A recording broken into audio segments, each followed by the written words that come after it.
പ്രസാദ്, ഈ പറഞ്ഞതുപോലെയാണ് ഈ വാർത്തയുമായി ബന്ധപ്പെട്ട് നമ്മൾ പറയുമ്പോൾ ഗുഡ് മോർണിംഗ് എന്ന് പോലും പറയാൻ പറ്റുന്ന ഒരു സാഹചര്യമല്ല തിരുവനന്തപുരത്ത്. അങ്ങനെ ഒരു വാർത്തയാണുള്ളത്. അപ്പോൾ എന്താണ് ഇപ്പോൾ പോലീസിന്റെ നീക്കം ഈ കേസിൽ കൂടുതൽ വ്യക്തത വരുത്തുക, അത് തന്നെയല്ലേ? ഉറപ്പായിട്ടുമാണ്. അതായത് സമീപകാല കേരളത്തിൽ ഒന്നും കാണാത്ത രീതിയിലുള്ള ഒരു കൊലപാതക പരമ്പരയാണ് ഇവിടെ നടന്നിരിക്കുന്നത് എന്നുള്ളതാണ്. ഇതിലേറ്റവും പ്രധാനം മോട്ടീവ് എന്താണ് എന്ന് കണ്ടെത്തുക. അതായത് ഇത്ര നിഷ്ഠൂരമായി ഇത്രയേറെ ആളുകളെ ഏതാണ്ട് 6 മണിക്കൂറിലധികം സമയമെടുത്ത് 25 കിലോമീറ്ററിലധികം യാത്ര ചെയ്ത് 3 ഇടങ്ങളിലായി കൊലപ്പെടുത്താനുള്ള പ്രേരണ എന്താണ്? അതാണ് ഇതിലെ ഏറ്റവും പ്രധാനപ്പെട്ട ഒരു കണ്ടെത്താനുള്ള ഒരു ഭാഗം എന്ന് പറയുന്നത്. അത് തന്നെയാണ് പോലീസിനെ കുഴക്കുകയും ചെയ്യുന്നത്. അതായത് ഈ പ്രതിയെ സംബന്ധിച്ച് നാട്ടിലാർക്കും മറ്റു തരത്തിലുള്ള അഭിപ്രായ വ്യത്യാസങ്ങളൊന്നുമില്ല എന്നുള്ളതാണ്.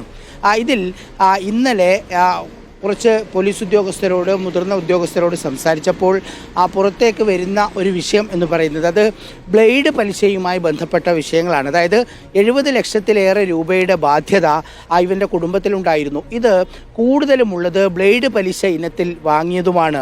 ദിവസം ഏതാണ്ട് 10,000 രൂപയിലധികം കൊടുക്കുന്ന രീതിയിലേക്ക് വട്ടിപ്പലിശക്കാർ ഇവരെ ബുദ്ധിമുട്ടിച്ചിരുന്നോ എന്നൊരു സംശയം കൂടി പോലീസ് പങ്കുവെക്കുന്നുണ്ട്. ഇക്കാര്യമാണ് പറയുന്നത്.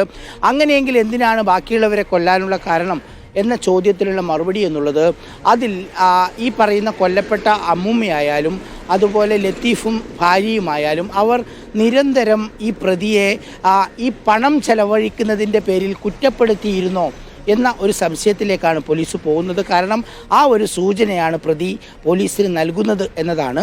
പക്ഷേ എന്നാലും എങ്ങനെ അങ്ങനെ ഒരു കൊലപാതകം, അതിനാണ് ഇനി മറുപടി കിട്ടേണ്ടത് എന്നത് തന്നെയാണ്. എന്തായാലും ഇതിൽ സാമ്പത്തികം ഒരു വിഷയമായിട്ടുണ്ട്. പലപ്പോഴും ഈ ബ്ലേഡ് പലിശക്കാരെ അവരെ അഭിമുഖീകരിക്കാൻ ഭയന്ന് പകൽ പുറത്തിറങ്ങാത്ത ഒരു അഫാനായിരുന്നു അവിടെ ഉണ്ടായിരുന്നതെന്നതാണ്.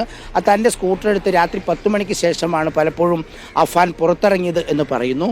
അഫാൻ്റെ ഒരു ഈ കാറ് ബ്ലേഡ് പലിശക്കാർക്കോ അല്ലെങ്കിൽ മറ്റോ പണയം വെച്ചതായ ഒരു വിവരമുണ്ട്. അങ്ങനെ സാമ്പത്തികവുമായി ബന്ധപ്പെട്ട് പല വിഷയങ്ങളും ഇപ്പോൾ കഴിഞ്ഞ ദിവസം തന്നെയാണെങ്കിൽ സ്വകാര്യ പണമിടപാട് സ്ഥാപനത്തിൽ പോയിട്ടാണ് ഈ പണം വാങ്ങിക്കുന്നത്. അങ്ങനെയെങ്കിൽ അവിടെ ഒരു നിത്യസന്ദർശകനായിരിക്കണം ഈ അഫാൻ. സാധാരണഗതിയിൽ ഒരു സാധാരണ ചുറ്റുപാടുള്ളവരാണെങ്കിൽ ഒരു 10 ലക്ഷത്തിൽ കൂടുതൽ തന്നെ ബ്ലേഡ് പലിശക്കും മറ്റ് വലിയ വട്ടിപ്പലിശക്കും അടുത്തവരാണെങ്കിൽ പിന്നെ ജീവിതം മുന്നോട്ട് കൊണ്ടുപോവുക എന്നുള്ളത് വലിയ ബുദ്ധിമുട്ടാണ്. കാരണം ഈ വട്ടിപ്പലിശക്ക് കൊടുക്കുന്നവരും ബ്ലേഡ് പലിശക്കാരും ഒരു ദയാദാക്ഷിണ്യവും ഇല്ലാതെ പെരുമാറുന്നവരുമാണ്.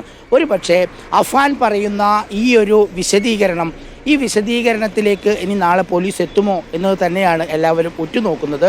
പക്ഷേ ഇതിൽ പ്രണയബന്ധവുമായി ബന്ധപ്പെട്ടോ അല്ലെങ്കിൽ ഈ അഫാൻ്റെ പെൺകുട്ടിയെ അഫാന് വിവാഹം കഴിച്ചു കൊടുക്കില്ല എന്നൊരു പേടിയോ അത്തരം സാധനങ്ങൾ ഉണ്ടായിരുന്നില്ല എന്നുള്ളതാണ് മനസ്സിലാക്കുന്നത്. ഇതിൻ്റെ പ്രധാനപ്പെട്ടൊരു വിഷയമായി സാമ്പത്തികമായി മാറുമ്പോഴും അതിൽ ബ്ലേഡ് പലിശക്കാരുടെ ഭീഷണി കൂടി അതിനകത്തേക്ക് വരുന്നുണ്ടോ എന്നുള്ളതാണ്. മാത്രമല്ല ഇതിൽ സ്ഥിരീകരിക്കാത്ത ഒരു വിവരമുള്ളത് 2 പോലീസ് ഉദ്യോഗസ്ഥർ പറഞ്ഞിട്ടുള്ള വിവരമാണ്. അതായത് അഫാനും അഫാൻ്റെ അമ്മയും അഫാൻ്റെ അനുജനും ആത്മഹത്യ ചെയ്യാനുള്ള ഒരു തീരുമാനത്തിലേക്ക് ഉണ്ടായിരുന്നോ എന്ന കാര്യം കൂടി പരിശോധിക്കേണ്ടതുണ്ട്. ഇനിയിപ്പോൾ വിശദമായ ചോദ്യം ചെയ്യൽ ഇന്നുണ്ടാകും. അതിനുശേഷം മാത്രമേ അതിലേക്ക് പോകൂ. ഏതായാലും ബാറിൽ കയറി മദ്യപിച്ചിട്ടുണ്ട് എന്ന കാര്യം സ്ഥിരീകരിച്ചിട്ടുണ്ട്. പക്ഷേ സിന്തറ്റിക് ഡ്രഗ് ഉപയോഗിച്ചതിൻ്റെ ഒരു സാന്നിധ്യമില്ല. എന്തായാലും ലഹരി ഉണ്ടായിരുന്നു. ആ ലഹരി എന്നുള്ളത് സിന്തറ്റിക് ഡ്രഗ് ആയിരുന്നോ എന്ന കാര്യത്തിലൊന്നും സ്ഥിരീകരണമില്ല. പക്ഷേ മദ്യപിച്ചിരുന്നു എന്ന കാര്യം ഉറപ്പായി.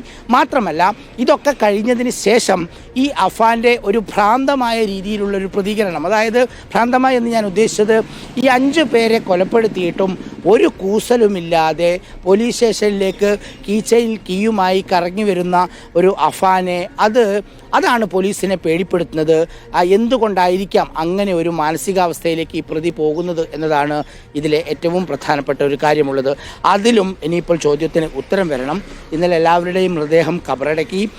ഇതിൽ മറ്റൊരു കാര്യം പറയാനുള്ളത് റോഷിനി, ഈ കുഞ്ഞനുജൻ എന്ന് പറയുന്നത് വലിയ സ്നേഹത്തോടെയാണ് അഫാൻ എടുത്തു വളർത്തിയത് എന്ന് തന്നെ പറയാം. കാരണം കഴിഞ്ഞ 7 വർഷമായി അഫാൻ്റെ ഉപ്പ നാട്ടിലില്ല. വിദേശത്ത് ബിസിനസ് തകർന്നതിൻ്റെ ഭാഗമായും അവിടെ ഒരു കേസിൽപ്പെട്ടതിൻ്റെ ഭാഗമായും നാട്ടിലേക്ക് കടക്കാൻ പറ്റാത്ത വിധം നിയമക്കുരുക്കിലാണ് ബാപ്പയുള്ളത്.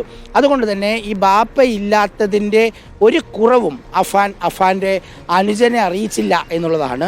അതായത് നന്നായിട്ട് ഭക്ഷണം വാങ്ങിക്കൊടുത്ത് എപ്പോഴും കൂടെ കൂട്ടി എപ്പോഴും കൂടെ സഞ്ചരിക്കുന്ന ഒരു അനുജൻ. പക്ഷേ ആ അനുജനെയാണ് ഏറ്റവും മൃഗീയമായി കൊലപ്പെടുത്തിയത് എന്നുള്ളതാണ് ഈ കാര്യത്തിൽ. അതായത് ഇവരാരും ഇനിയിപ്പോൾ ജീവനോടെ ഉണ്ടാകാൻ പാടില്ല എന്ന ഒരു ദൃഢനിശ്ചയത്തിൻ്റെ എങ്ങാനും ഭാഗമായിട്ടായിരിക്കണം. ആ മനസ്സിനെയാണ് പഠിക്കാൻ കഴിയാത്തത്. എന്തായാലും പോലീസ് ഇന്ന് മുതൽ കൂടുതൽ ചോദ്യം ചെയ്യും. അതിനുള്ള അനുവാദം അന്വേഷണ സംഘത്തിന് ഡോക്ടർമാർ കൊടുത്തു. ശരിയാണ് പ്രസാദ്, ഏറെ നിഗൂഢമായ ഒരു കേസും ഏറെ നിഗൂഢമായ ഒരു മനസ്സും, അഫാന്റെ മനസ്സ് അങ്ങനെ തന്നെ പറയേണ്ടി വരികയാണ് ഇപ്പോൾ.